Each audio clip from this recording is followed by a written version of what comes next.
ભાવનગર જિલ્લાના તળાજા તાલુકાના શેળાદર ગામે પવનચક્કીની ચાલતી કામગીરીને લઈને સ્થાનિક દ્વાર વિરોધ કરતા મારામારીનો બનાવ બન્યો હતો, જેમાં ઈજાગ્રસ્તને હોસ્પિટલ ખસેડાયો હતો।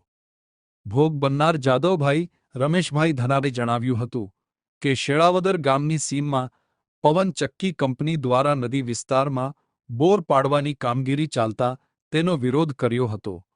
તેઓ સ્થળ ઉપર પહોંચતા કેટલાક લોકોએ તેમની સાથે મારામારી કરી હોવાનીના આક્ષેપ કર્યા છે।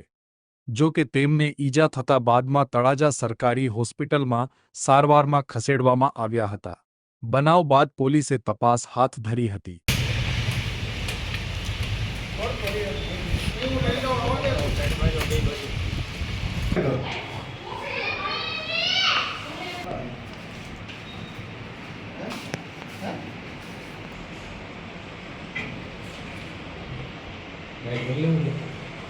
હેલો મિત્ર, આજે આપણે આવી ગયા છીએ અમન સ્વિચ ગેરમાં રફીકભાઈ પાસે। તેમની મુલાકાત લેવી।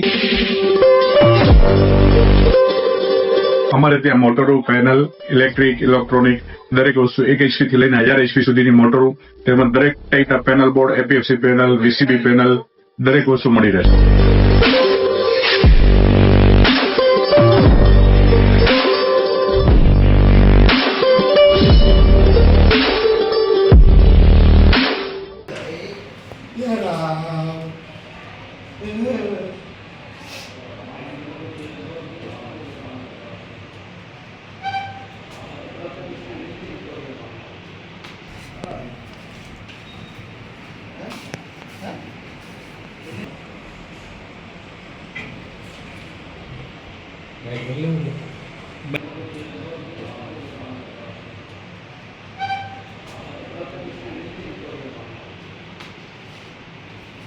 રમેશભાઈ, શું બનાવ બન્યો? બનાવમાં એમાં એવું છે કે હું સટકો હતો નદીમાં અમારે બોર પાડવાવાળા આવ્યા, કેપી એનર્જીવાળા, તો એને હું કહેવા જો કે તમે અહીં બોર ન પાડો ને થાંભલાઈ નાખતા નહીં, કોઈ નદીનું વેન છે, મોટું પાણી આવશે તો ઓવર પડે છે, તમારા ગામને જાનહાની છે।